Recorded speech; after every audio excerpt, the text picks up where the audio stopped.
위기 속에서 어떤 믿음 가운데 하나님께서 구원하시고 은혜를 베푸실까 하는 주제입니다.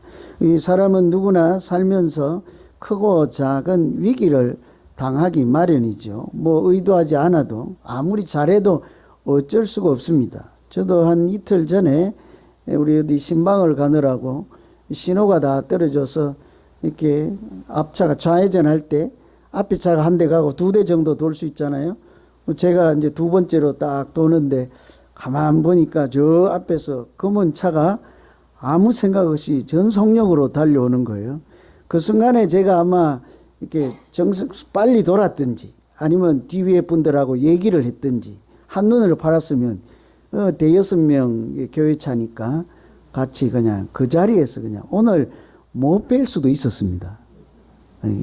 뜻하지 않아도. 그런데 제가 이제 이게 앞차가 심상치 않아서 정상으로 돌지 않고 크게 이렇게 약간 우회하면서 천천히 돌고 그 양반 가라고 보내줬죠. 그러면서 돌았는데 이 우리가 아무리 주의한들 또 인생을 아무리 잘 산들 뭐 이렇게 크고 작은 위기가 각양각색으로 이렇게 찾아와서 피할 길이 없을 때가 있지요. 그런 위기를 당할 때 어떻게 하는가를 보면 그 사람이 어떤 사람인지를 알 수가 있다고 해요. 특히나 믿음으로 살아가는 우리 평상시에는 믿음이 어떤지를 잘 모르죠.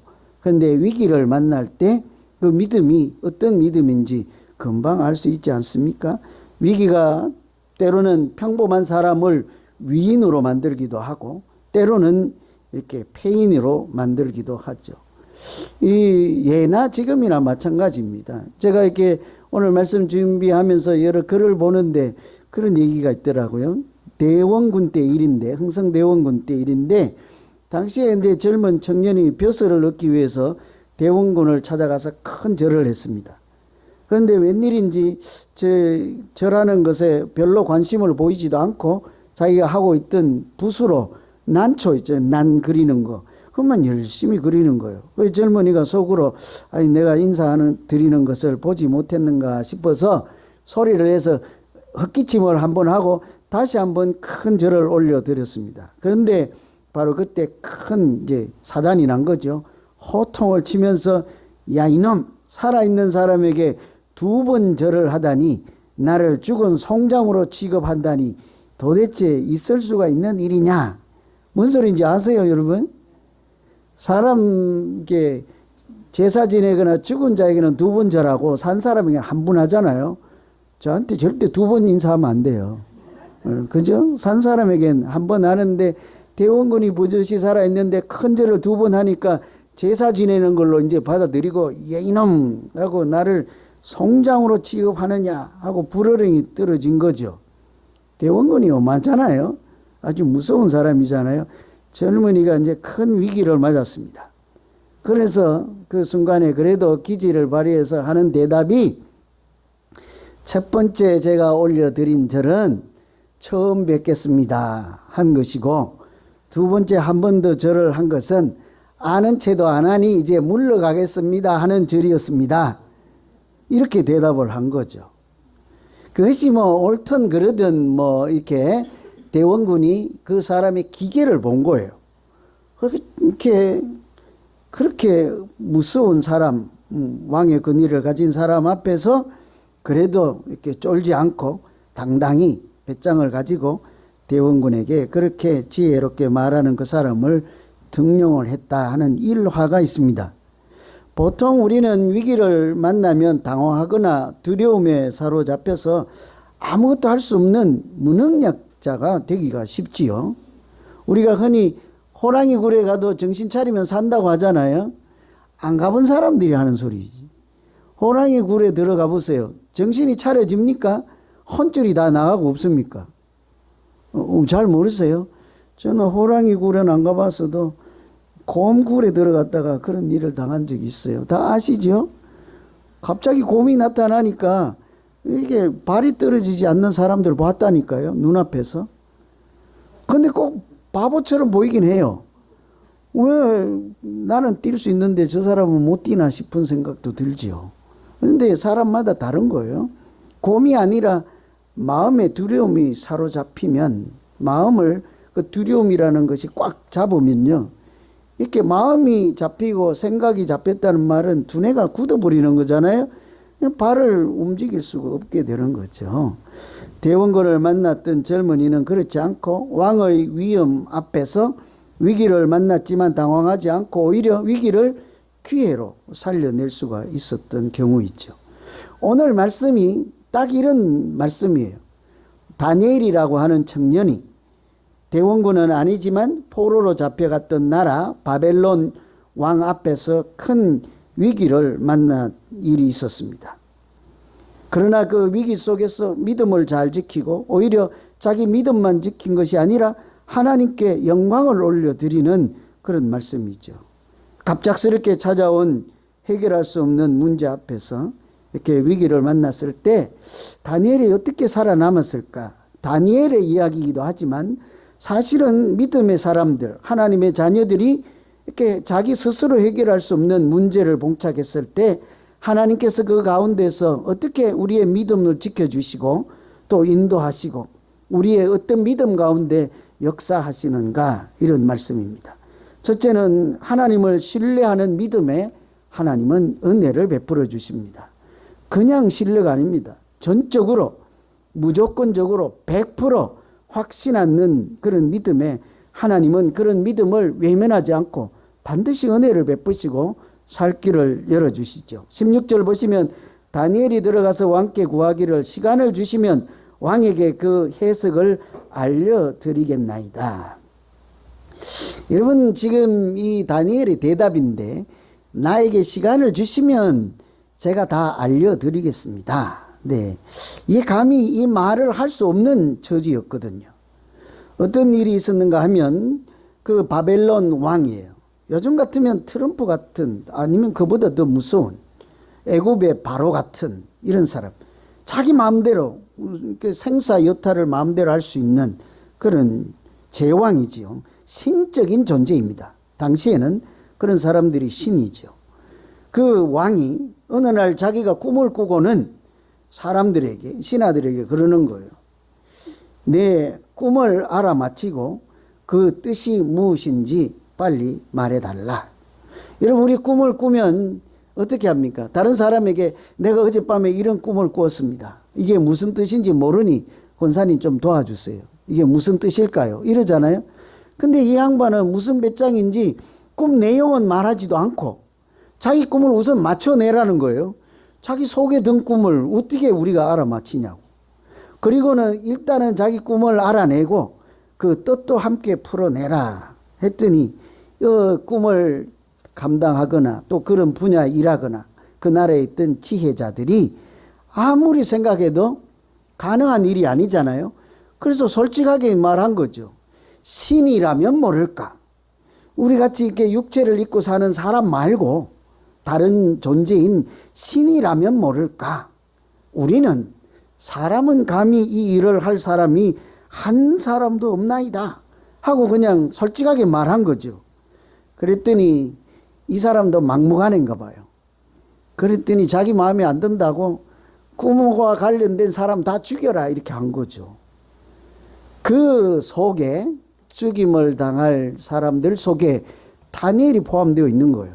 다니엘은 이제 끌려간 식민지 포로여서 그렇지만 그 중에 지혜로운 자, 그래도 명석한 사람들 이렇게 선발해서 우리 국가를 위해서 헌신하라고 하고 뽑힌 사람이잖아요. 그래서 다니엘도 가만히 앉아서 그냥 왕의 꿈 때문에 졸지에 한순간에 목숨을 잃게 된 거지요. 죽이라 하는 그 명령에 다니엘도 죽이려고 찾아다닌 대상이 되었습니다. 그런데 이상한 것은 다니엘이 그 소리를 듣고는 무슨 배짱이 있었는지 왕을 오히려 찾아가서 나에게 시간을 주시면 내가 답을 드리겠나이다. 여러분 생각 어떠세요? 다니엘이 시간을 좀 벌면 왕의 꿈을 알아맞히고 그 꿈이 무슨 꿈인지 이렇게 말해줄 수 있을 것 같습니까? 그래요? 대답이 잘 모르시나요? 제가 어젯밤에 꿈을 꿨는데요. 무슨 꿈인지 일단 알아맞추시고 잘 해석해 주면 제가 100만 불을 드릴게요. 여러분 하실래요? 안 해요가 아니라 못하죠. 제가 100만 불이 없으니까 제가 거짓말하면 어떻게 할 거예요? 그게 이제 인지상정이에요. 왕의 꿈을 말해주지도 않고 풀어내라 하니까 있을 수가 없는 일이고 신이라면 모를까 하는데 다니엘은 호랑이 굴로 들어가서 시간을 주면 내가 해결해 주겠다. 16절에 보시면 다니엘이 들어가서 왕께 구하기를 시간을 주시면 왕에게 해석을 알려드리겠습니다. 마치 다니엘은 자기가 답을 이미 알고 있는 사람처럼 매우 침착하게 차분하게 나에게 시간을 좀 주시면 내가 해결한다. 거짓말하는 걸까요? 다니엘이? 어떻게 아니라고 말할 수 있겠습니까? 왜 그럴까요?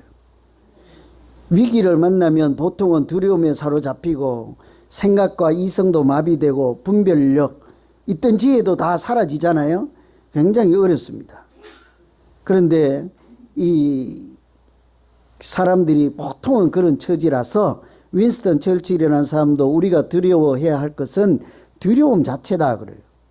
우리가 무슨 일을 당하면 그 일이 문제잖아요. 그 일이 이제 해결하지 못해서 끙끙거리는데 정작 문제는 우리가 해결할 수 없는 그 문제가 아니고 그 문제를 바라보는 우리 마음에 두려움이 가득한 그것부터가 문제라는 거죠.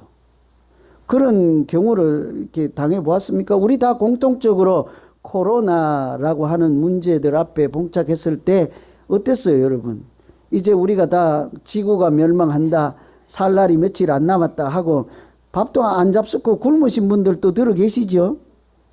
이게 문제를 어떻게 보느냐에 따라서 어떤 사람은 아무리 백신을 맞으면 도움이 된다 해도 그 믿을 수 없다, 뭐 여러 가지 그렇게 그 병보다, 전염병보다 이렇게 자기에게 찾아온 그 두려움이라는 마음이 사실은 전염병 자체보다 더 크게 문제가 되는 경우들을 우리가 경험하지 않습니까? 그런데도 이 다니엘은 그런 기색은 전혀 없고 마치 준비된 사람처럼 이미 답을 알고 있는 사람처럼 시간을 달라. 왜 그럴까요? 다니엘은 그때 믿는 구석이 있었어요. 언제 어떤 권사님 말씀하신 것처럼 다니엘은 자기 능력을 기대하지 않았습니다. 그 문제를 바라보지 않았습니다. 어디를 바라보십니까?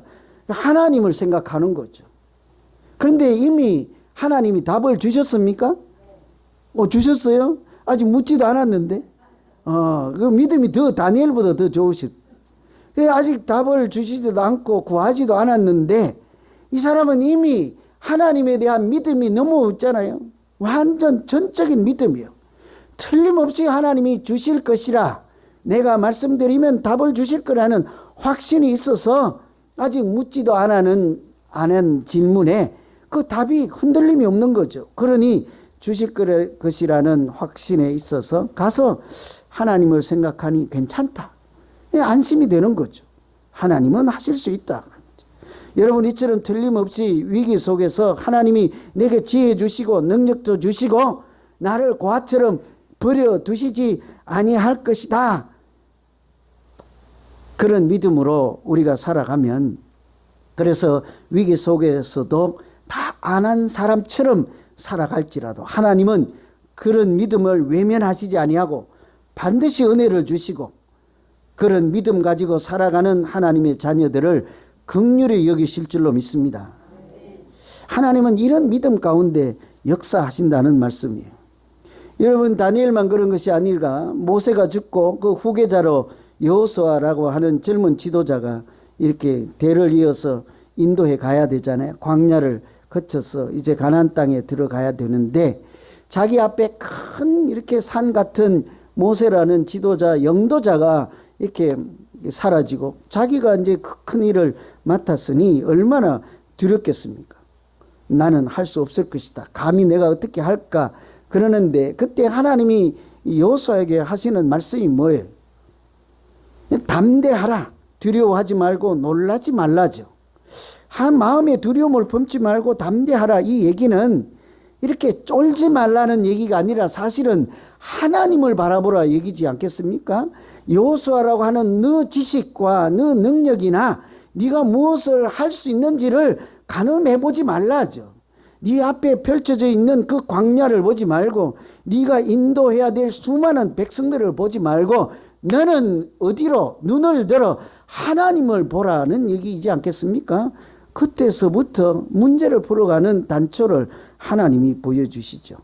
하나님을 신뢰할 때 하나님은 믿음의 능력을 더해 주시고 우리의 마음과 생각을 지켜주실 뿐만 아니라 위기를 또 고난을 이기고 세상을 이기게 하실 줄로 믿습니다. 실제로 요한일서에 보시면 대저 하나님께서 하나님께로 난 자마다 세상을 이기느니라. 세상을 이김은 이것이니 우리의 믿음이니라 그러잖아요. 세상을 이기는 비결이 어디 있다고 합니까? 믿음이니라. 우리 모두 하나님을 신뢰하는 믿음으로 살아갈 때 하나님께서 한치의 착오도 없이 위기 속에서 생명의 길로 인도하시는 살아있는 믿음 생활 그리고 우리 모두가 되시기를 간절히 기원합니다. 이렇게. 아멘 하셨죠? 그죠? 이거 대강 믿는 것이 아니라 전적인 믿음입니다. 구하지도 않고 근데 앞으로 구하면 틀림없이 답을 주실 것이라 하는 완전한 믿음인 거죠. 하나님은 그런 믿음 가운데 역사하십니다. 두 번째로는 기도로 살 길을 구하는 믿음 가운데 하나님께서 은혜를 베풀어 주십니다. 18절에 보시면 하늘에 계신 하나님이 이 은밀한 일에 대해서 불쌍히 여기사 다니엘과 친구들이 바벨론의 다른 지혜자들과 함께 죽임을 당하지 않게 하시기를 그들로 하여금 구하게 하니라. 이 다니엘이 왕 앞에 나가서는 자신만만하게 말했죠. 시간을 주시면 제가 해결하겠나이다. 그런데 사실은 어때요? 우리는 다 알잖아요. 아무 대책 없는 거예요, 사실은. 우선 목숨을 건지기 위해서 말미를 달라고 말할 수도 있었겠고, 사실은 답이 없는 거죠. 웬고하니 다니엘 스스로는 그 문제를 해결할 수 없는 문제라는 것을 너무나도 잘 알잖아요. 그 왕의 꿈을 다니엘이 무슨 재수로 알아맞힐 수 있겠습니까? 사실은 전혀 답도 없고 막막하고 모르는 상태이지요. 그러나 일단 믿음으로 가서 시간 주면 해결하겠다 하고 큰 소리를 치고는 왔는데 이제 집에 왔습니다. 당장 죽임을 당하지 않고 집에 돌아왔어요. 자, 우리가 그렇게 하고 집에 왔어요. 어떻게 하실래요? 뭘 기도를 해요? 주랭랑을 쳐야 되지. 무슨 일이 일어날 줄 알고. 하나님이 답을 안 주면 어떻게 하실라고? 그죠? 하나님이 답 주신대요? 그러면 기도하시고. 이쪽은 하나님이 답을 줄 것도 같고 안 줄 것도 같고, 그죠? 그러면 보따리 싸놓고 기도하세요. 안 주면 튀고, 보따리 답 주시면 가고. 우리가 이제 그런 사람들이잖아요.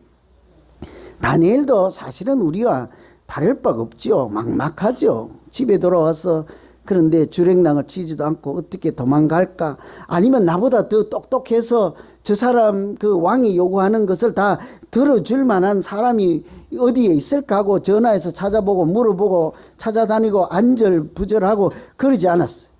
조금도 망설이지 않고 뭐래요? 하나님께 기도하기 시작하고 친구들에게 우리가 이 땅에 있는 저 지혜자들 바벨론 사람들 중에 있는 지혜자들과 함께 우리도 죽임을 당하지 않도록 우리 다 같이 기도하자. 친구들에게 너희도 기도해라. 나도 기도하겠다. 여러분 하나님을 신뢰하는 사람일수록 항상 위기뿐만 아니라 무슨 일을 하든지 가장 먼저 해야 되는 하나 있습니다. 그 일은 뭘까요? 하나님께 구하는 기도이죠. 우리가 아무리 하나님을 믿는 구석이 있더라도 하나님 앞에 나가서 말씀드리고 아랠 줄 알아야 하죠. 우리는 하나님은 전지전능하시다 하시고 우리에게 있어야 될 것, 우리의 필요를 구하기 전에도 다 아시고 우리가 설사 잘못 구해도 우리가 구하는 것보다 더 좋은 것으로 주시는 하나님인 줄로 믿습니다. 그렇다고 해서 가만 계시겠습니까? 그렇지. 하나님은 내가 기도 안 해도 다 아시지요. 간혹하다 기도하는 거 들어보면 그런 분들 계시죠. 열심히 하지도 않으면서 하나님 다 아시지요. 믿음이 엄청난 거예요. 하나님 다 아시죠. 그럼 뒤에 가로하고 마음대로 하세요. 주시려면 주시고 말라면 마시고 하나님이 손해지요. 뭐 내가 손해겠습니까? 하나님은 틀림없이 여러분 아멘 하신 것처럼 우리에게 있어야 될 것 잘 아시고 우리의 형편을 다 아십니다. 또 우리가 구하는 것보다 틀림없이 좋은 것으로 주시는 좋으신 하나님이죠. 그런데요, 하나님은 또한 우리가 하나님 앞에 나와서 말씀드리고 구하기를 기다리고 계시는 줄로 믿습니다. 그러니까 어때요? 항상 구하라, 그리하면 주신다고 하잖아요. 찾으라, 끝이 아닙니다. 그리하면 찾게 할 것이요, 두드리라, 그리하면 열어주신다고 하시지 않습니까? 그러니까 하나님께서 아무리 좋은 하나님이시라 하더라도 우리에게 기도하시기를, 그래야 우리가 하나님의 자녀라는 증거로 살아가고 믿음을 지킬 수 있는 방편이지 않겠습니까? 그러니 예수님께서도 우리에게 너희는 이렇게 기도하라 하고 샘플까지 보여주시고, 여러분 간혹 나는 기도 못해요 하는 분들 있잖아요. 그건 나는 게을러요 이런 말씀이에요. 왜냐하면 기도는 이렇게 따라하거라 하고 보여줘갖고 샘플로 적어놨는데 그거 보고 따라하면 되거든요. 그냥 나는 따라하기도 귀찮으니 하나님 내가 하면 머리만 꾹 누르면 내 입에서 기도가 그냥 나오게 해주세요, 이런 식밖에 안 되는 거예요. 하나님은 우리에게 기도하시고, 기도라는 게 뭡니까? 하나님께 찾아와서 주여 내가 주를 사랑하나이다, 내가 지금 이런 처지에 있습니다, 내가 원치 않았지만 이런 이렇게 병마 중에 있고 위기 속에 빠져 있습니다, 이 일을 나도 알지 못하오니 하나님 무슨 일이십니까? 하나님 내가 어찌하오리까? 말씀하실 때 하나님은 틀림없이 우리를 고아처럼 외면하지 않고 틀림없이 고난 속에서 위기 속에서 일으켜 세워주실 줄로 믿습니다. 그래서 다니엘이 친구들에게도 기도하라는 것처럼 마태복음에도 보면 두 사람이 땅에서 합심하여 무엇이든지 구하면 하늘에 계신 하나님께서 저희를 위하여 이루게 하시리라. 다니엘은 그래서 친구들에게 기도해달라 요청을 하고 자신도 사람들 찾아다니지 않고 어떻게 하면 할까 이렇게 골몰해서 두려움에 함몰되지 않고 하나님 앞에 조금도 망설이지 않고 기도하기 시작할 때 기적 같은 일이 일어났죠. 은밀한 것이 밤에 나타나 환상 가운데 하나님이 무슨 말씀을 하시는지를 일러주시고 23절에도 우리가 주께 구한 바 이를 알게 하셨사오니 내가 주께 감사하고 찬양하나이다. 다니엘이 죽을 처지에 있다가 살아났죠. 하나님께서 다 보여주시고 꿈을 알려주시고 그것이 무슨 뜻인지 하나님의 계획을 일러주셨습니다. 그런데요, 참 놀라운 사실이 여기 한 가지 있습니다. 내가 지체하면 그 왕으로부터 목숨을 잃을 처지에 있다가 이제 간신히 하나님께서 주신 답을 찾았어요. 그러면 어떻게 해야 될까요, 여러분? 얼른 쫓아가서 왕에게 가서 내가 답을 알아냈습니다 하고 이렇게 문제를 해결할 수 있습니다 라고 해야 되는데 전혀 다니엘은 왕을 찾아가지 않습니다. 어떻게 합니까? 하나님께서 알게 하셨다. 하나님께서 알게 하셨다. 하나님 감사합니다. 내가 하나님을 찬양하나이다. 여러분, 이것이 믿음이에요. 우리가 질병에 있거나 큰 일을 당하다가 이렇게 해서 문제가 해결되면 자칫하면 그때가 가장 위험한 때. 왜 그렇습니까? 우리는 문제 해결을 받기 위해서 기도하죠. 하나님과 더 가깝게 지내고 사랑하며 지내고 하나님의 자녀로 살기 위해서 기도하는 것이 아니라 어째요? 문제 해결되면 더 이상 그때부터는 문제가 생길 때까지는 방학이요. 다시 문제가 생기면 찾아오는 거예요. 하나님은 그렇지 않죠. 다니엘 봐요. 문제는 해결되어서 살아날 길이 생겼습니다. 얼마나 기쁘겠습니까?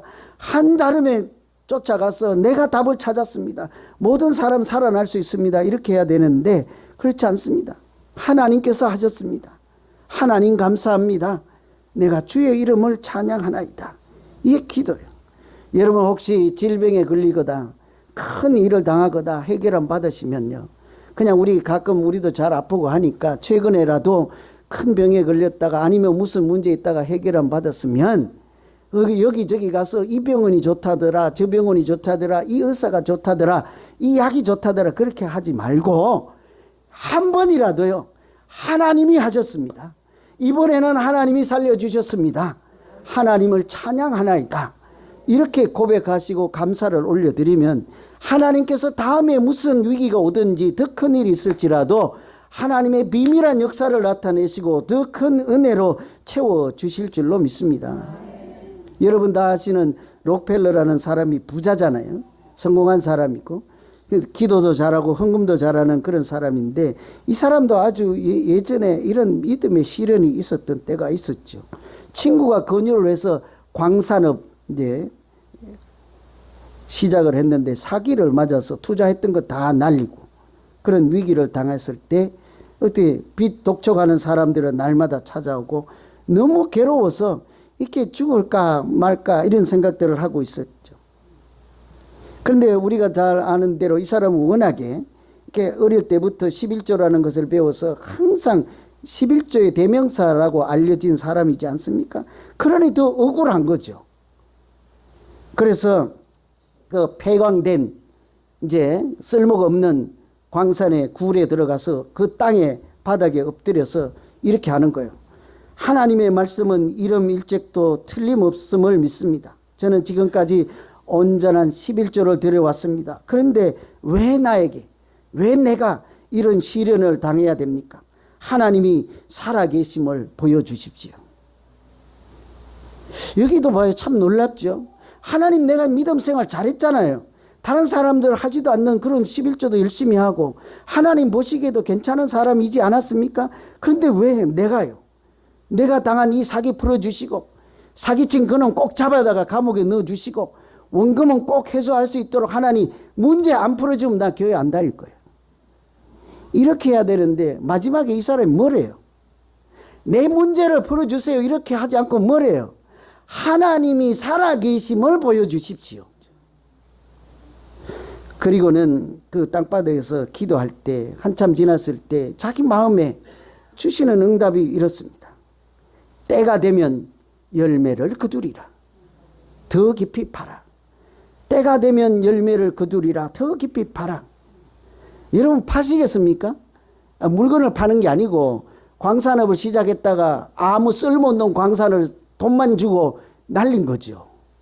폐광, 쓸모없는 광산인 거예요. 그 바닥에 주저앉아서 하는데 하나님께서 때가 되면 거두리라. 더 팔아.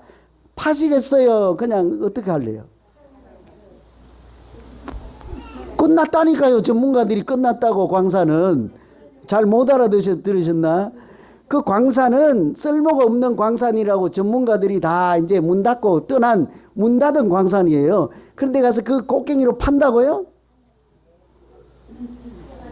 이 사람이 기도할 때 뭐래요? 하나님 말씀은 이름일찍도 틀림이 없는 하나님이십니다. 다니엘처럼 아직 구하지도 않았는데 하나님이 답을 주신다 하는 너무나 확실한 확신이 있었으니까 그 아주 태연하게 내가 시간만 주면 해결하겠다. 그런 어떻게 보면 우리 눈으로 보면 미련한 실제로 사람들이 그 폐광을 계속 파고 있으니까 사람들이 보고 저놈 미쳤다. 실성했다. 사기를 당하니 사람이 제정신이 아니다. 근데 뭐 하루 판다고 됩니까? 때가 되면 열매를 거두리라. 때가 될 때까지 그 광산을 계속 파는데 금덩어리가 나오긴 뭘 나와요 거기서. 보석이 뭘 나와요 나오기는. 권사님 어떻게 하실래요? 한참 파는데요. 금도 안 보이고 은도 안 보이는데요. 시커먼 흙탕물이 나오는 거예요. 뭐예요 그게? 석유예요 석유. 유전이 나온 거예요 유전이. 유전이 나온 거예요. 이 하나님은 전적으로 신뢰하는 그 믿음 가운데 틀림없이 역사하신다는 말씀을 드리고 싶은 거예요. 여러분 우리가 믿는 하나님 있잖아요. 하나님은 정말 전지전능하시고 엄청난 하나님이신데 우리가 하나님을 믿는 분량은 어떻습니까? 요만큼 믿어요. 또 안 믿다가 믿기도 해요. 너 내 생각과 다를 때는 좀 마음이 또 달라요. 여러분 전적으로 하나님을 신뢰하고 믿음으로 우리의 시선을 하나님께 집중하고 기도하는 그런 믿음 생활로 나아가면 틀림없이 위기를 하나님은 기회로 바꿔주십니다. 오늘 이번 주 이제 단기 선교를 떠나는데 예전과 달리 열악한 환경에 처한 걸 다 압니다. 우리가 정상적인 신분증을 갖고 있어도 국경을 넘어갔다 올 수 없다는 그런 두려움에 사로잡혀 있습니다. 우리뿐만 그런 게 아니라 그래서 많은 교회들이 선교를 가지 못하는 중에 그래도 우리 교회가 용기를 내서 가는 거잖아요. 혹시 여러분 오늘 마지막 설교가 될 수 있어요? 왜 웃어요? 국경에 잡히면 어디로 갔는지도 모른대요. 그럼에도 불구하고 그러니까 우리가 믿음으로 갈 때 하나님께서는 우리의 가는 길에 피할 것이 있으면 피할 길 열어주시고 하나님이 은혜로 해결할 길이 있으면 은혜를 베풀어 주시고 우리의 연약한 이런 믿음을 통해서도 흑암의 땅에 하나님 알지 못하는 사람들의 그 입술을 하나님을 찬양하는 영혼으로 돌이켜 주시고 우리의 믿음 가운데 역사하실 줄로 믿습니다. 선교뿐만이 아니라 우리 인생 가운데 하나님을 철저하게 전적으로 신뢰하고 믿음이 그런 믿음 있는 사람답게 생각하고 행동하면 하나님은 틀림없이 은혜를 베풀어 주시고 상상을 초월하는 하나님이 하시는 일로 우리를 인도하시고 뿐만 아니라 문제 해결 차원에서 끝나는 것이 아니라 우리 가운데 감사가 충만하고 우리를 통해서 영광을 받으시는 우리 믿음 생활가 모두 되시기를 다시 한번 간절히 기원합니다. 기도하겠습니다.